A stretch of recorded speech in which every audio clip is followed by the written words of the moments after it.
বিশ্বস্ততম জায়গাটিকে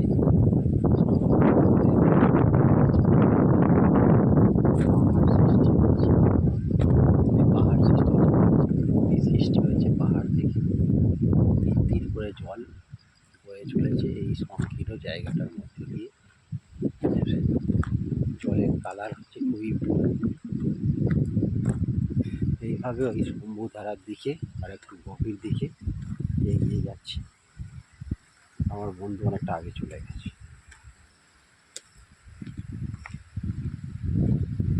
এদিকের জায়গা খুবই অপূর্ব, তীর্থস্তম।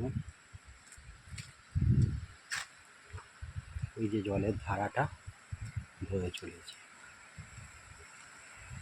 এবং কতগুলো মোষ টাইপের দেখা যাচ্ছে, দেখছি।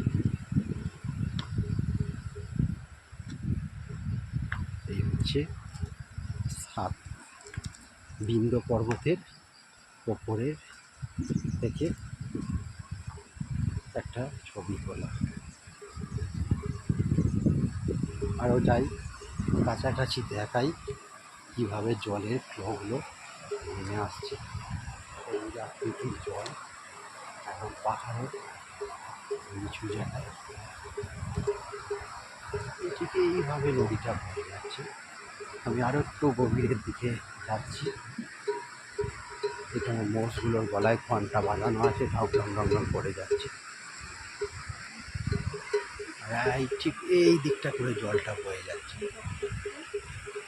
ওখানে কিছু মানুষ কিছু কাজকর্ম করছে হয়তো, দেখাচ্ছি।